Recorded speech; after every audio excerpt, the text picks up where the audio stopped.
Te desabrochas el cinturón y te paras para estirar las piernas tras un vuelo largo. Vas al baño y piensas en refrescarte un poco. De pronto estás flotando, el equipaje vuela a tu alrededor. Se siente como si el mundo fuera a desaparecer. Estás a 9000 metros sobre el suelo, a punto de iniciar un aterrizaje forzoso.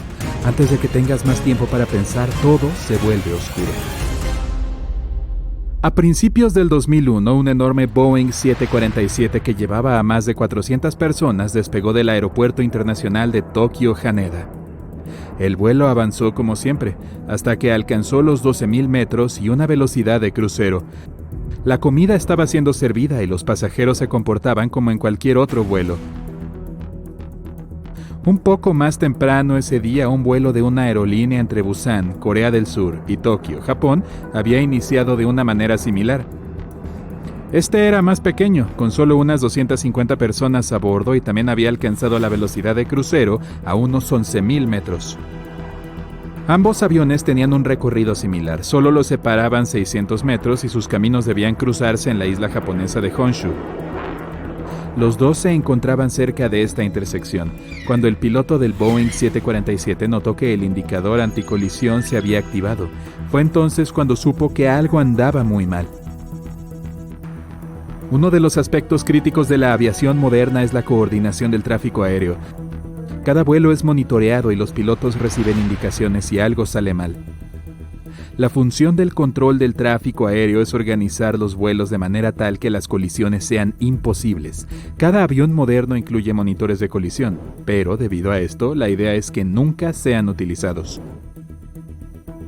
Mientras los indicadores anticolisión sonaban, Hideki Hachitani, un aprendiz de 26 años, monitoreaba ambos vuelos desde los radares de la torre de control. El estrés de tener que supervisar más de 10 aviones lo abrumaba. Esto no es una sorpresa, dado que ni siquiera estaba habilitado para trabajar sin supervisión. Cuando detectó la colisión potencial, trabajó a toda velocidad para evitar un desastre. Contactó rápidamente el vuelo de Busan, que volaba a 11.000 metros, y le dijo que descendieran para crear una brecha mayor entre los vuelos. Sin embargo, debido a sus nervios, Hachitani cometió un terrible error. Contactó al avión equivocado.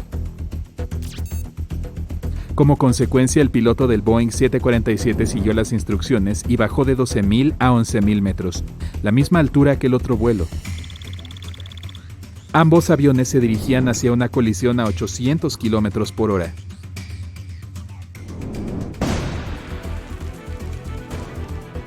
Hachitani comenzó a entrar en pánico cuando se dio cuenta de que el vuelo de Busan no había descendido.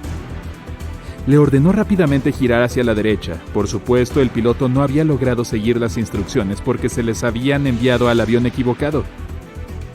Por alguna razón desconocida, esta vez la instrucción de girar a la derecha no le llegó a nadie. Las comunicaciones del control del tráfico aéreo estaban fallando. Los pilotos no estaban al tanto del peligro que corrían. Cuando vio a Hachitani entrando en pánico frente al panel de control, su supervisora se acercó y se hizo cargo de la situación. Contactó al vuelo de Busan y le dijo que ascendiera.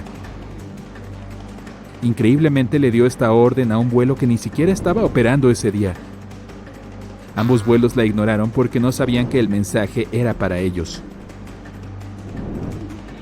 El piloto del Boeing era el menos consciente de que había otro avión cerca, pero de seguro su fe en el control del tráfico aéreo lo tranquilizaba. Si hubiera un problema, alguien le enviaría más instrucciones, ¿no? En este punto, el choque comenzaba a parecer inevitable. Sin embargo, para los pasajeros del vuelo, todo habría parecido muy normal. Probablemente estarían comiendo bocadillos, estirando las piernas o esperando en la fila para el baño mientras ignoraban por completo que se dirigían en línea recta hacia otro avión. Por suerte para las más de 600 personas involucradas, el piloto estaba bien entrenado y tenía seguridad en una situación que habría petrificado a la mayoría. A través del parabrisas vio algo que ningún piloto debería ver. Otro avión que se dirigía a él. Con reflejos felinos y una calma admirable, el piloto del Boeing tomó el acelerador y bajó el avión todo lo que pudo en los segundos que tenía antes de la colisión. El Boeing pasó por debajo del otro vehículo. Imagina ser el piloto y ver el suelo frente a ti en lugar del cielo. Los dos salieron ilesos. Ese hombre salvó las vidas de más de 600 personas. Eso no quiere decir que nadie haya recibido ni un rasguño. Los pasajeros no estaban al tanto de todo el incidente. Así que muy pocos tenían los cinturones puestos. Estaban vulnerables cuando el cambio de dirección los arrojó contra el interior del avión. Debido al movimiento repentino, muchos se golpearon contra el techo con la fuerza de un choque de autos. Todos los objetos y personas no asegurados fueron lanzados por los aires. Algunos habrán sentido que el avión acababa de estrellarse contra el suelo. Milagrosamente, solo 7 pasajeros y 2 miembros de la tripulación recibieron heridas serias. El resto solo sufrió heridas menores. El piloto regresó a Tokio para que todos recibieran atención médica. Gracias a la respuesta rápida del equipo médico y a la increíble capacidad de decisión del piloto, todos en el vuelo sobrevivieron. Cada vez que viajas en avión estás aceptando lanzarte por los cielos a velocidades de 800 km por hora en una cáscara frágil de metal. Estás rodeado de motores enormes y peligrosos a 10 u 11 kilómetros sobre el suelo. Claramente no habría manera de sobrevivir si el avión comenzara a fallar, ¿no? El aterrizaje de la bahía Hudson demuestra que los pilotos habilidosos pueden superar estas probabilidades aparentemente irremontables. El 15 de enero de 2009, el vuelo 1549 despegó de Nueva York hacia Carolina del Norte. El piloto Chesley Sullenberger era un expiloto de avión a reacción que se había pasado a los vuelos comerciales en los 80. El cielo estaba despejado y las condiciones eran favorables. Era un vuelo típico para los 155 pasajeros a bordo, hasta que sucedió lo peor apenas 1 minuto y medio después. Cuando el vuelo alcanzó los 900 metros, impactó contra una bandada de gansos de Canadá. Las aves golpearon todo el avión, pero más importante aún, algunas quedaron atrapadas en ambos motores. Cuando Sullenberger se dio cuenta de que las turbinas estaban fallando, llamó a control del tráfico aéreo. Le ordenaron aterrizar nuevamente en el aeropuerto, pero se dio cuenta de que eso sería imposible. Con los motores en mal estado y ninguna pista despejada donde aterrizar, tendría que tomar las riendas de la situación para salvar las vidas de todos a bordo. Sin el control completo de su avión, no era capaz de operar a una altura normal. Voló tan bajo que pasó sobre el puente George Washington a solo 270 metros. Las personas en el puente se aterraron al ver un avión tan cerca, pero desconocían lo mal que estaban las cosas a bordo. Con el avión volando a 220 km por hora, Sullenberger vio el río Hudson frente a él y no le quedó más opción que aterrizar ahí. Un avión sin marcas de identificación se acerca a la costa de Indonesia. No es el momento más tranquilo y el operador de vuelo se alarma. 2 cazas surcan el cielo, a punto de derribar la aeronave no identificada. Todo está a punto de acabar en un desastre, cuando los cazas se percatan de un extraño detalle. 1 de diciembre de 1941, el capitán de un Boeing 314, Robert Ford, y su equipo se preparan para uno de los vuelos más largos en uno de los aviones más grandes del mundo. El Boeing 314 Clipper es un hidroavión de gran capacidad, no tiene tren de aterrizaje, por lo que solo puede aterrizar en el agua. Su longitud es de 30 metros y su envergadura de 45 metros. Esto es más que un edificio de 6 plantas, y a bordo de esta embarcación hay un restaurante, zonas de descanso e incluso una habitación con cama. A pesar de su tamaño, el Clipper puede permanecer en el aire más de 18 horas. El capitán Ford no sospechaba lo que le esperaba más adelante. Subió al avión. Su vuelo se dirigía de San Francisco a Auckland, Nueva Zelanda. La primera escala era Los Ángeles. No hubo ningún problema. La siguiente parada fue Pearl Harbor. El vuelo iba bien. 7 de diciembre de 1941. Habían pasado 3 días desde que el avión había partido de Pearl Harbor. Quedaba la última etapa del viaje, el vuelo a Nueva Zelanda. En ese momento, el capitán Ford recibió la orden de devolver el avión a la base aliada más cercana. El camino de regreso estaba cerrado, por lo que la aeronave siguió volando hasta Auckland. El Clipper aterrizó sano y salvo en el aeropuerto de Auckland y recibió una orden que parecía imposible.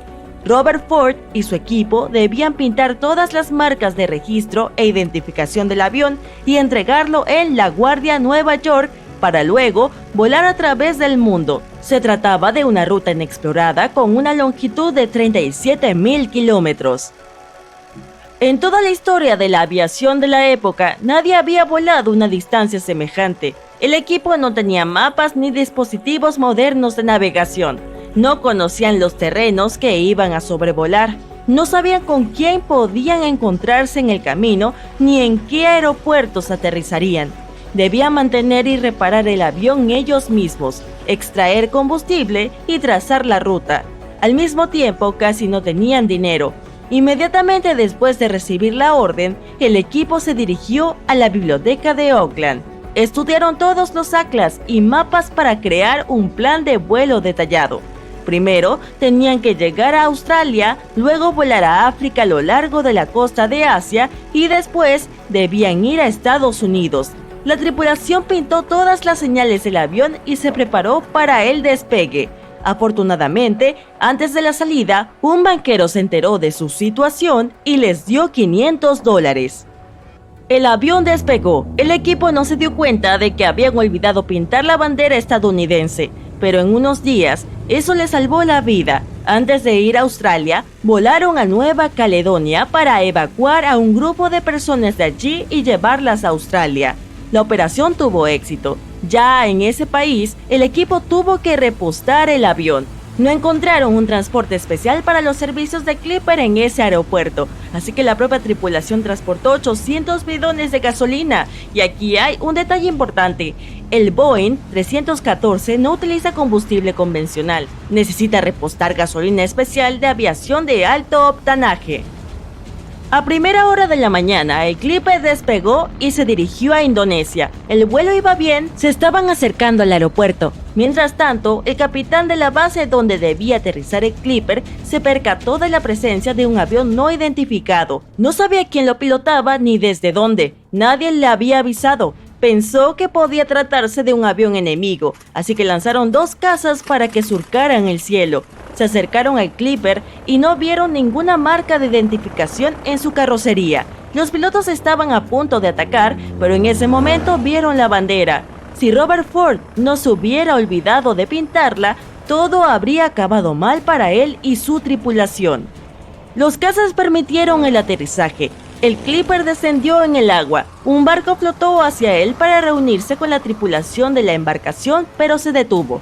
Resulta que el avión había aterrizado en un lugar lleno de minas marinas, por lo que el barco no se atrevió a navegar hasta allí. El Clipper se acercó al aeropuerto y evitó milagrosamente el contacto con las minas. Robert Ford y la tripulación se encontraban bien. Fueron a descansar muy deprisa y se pusieron en marcha, pero entonces surgió un gran problema. El avión comenzó a quedarse sin combustible y en la base naval solo había gasolina ordinaria para automóviles. Nadie sabía si el motor del avión podría funcionar con ella, podía quemarse o detenerse del todo, pero no había elección. Llenaron los depósitos con combustible ordinario. El capitán decidió despegar utilizando los restos de combustible de aviación y durante el vuelo cambiar a tanques con gasolina ordinaria. Cuando esto ocurrió, el motor del avión empezó a repiquetear y a tracatear, pero al cabo de un rato se calmó. El vuelo continuó. Durante 19 horas volaron con combustible peligroso. Su próxima escala era Ceilán.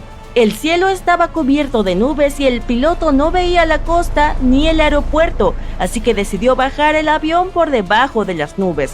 Voló a una altitud de 90 metros sobre la superficie del mar y observó una enorme ballena delante. El avión voló más cerca y resulta que no era una ballena, era un barco enemigo. El Clipper comenzó a ganar altitud para esconderse de nuevo entre las nubes. Finalmente volvieron a estar rodeados por un velo blanco. Estampidos y explosiones comenzaron a oírse detrás y debajo del avión. El Clipper voló con una visibilidad cero durante 60 minutos. Finalmente las nubes se despejaron y el capitán divisó el puerto de Ceilán. El equipo hizo una breve escala y prosiguió su viaje. Nada más despegar, uno de los motores explotó. Afortunadamente no tuvieron tiempo de volar lejos del puerto, por lo que consiguieron aterrizar el avión en el agua y reparar la avería. El Clipper continuó su misión. A partir de allí, el equipo de Robert Ford voló principalmente sobre tierra. Esto fue muy arriesgado, ya que el avión no tenía tren de aterrizaje y no podía aterrizar con seguridad.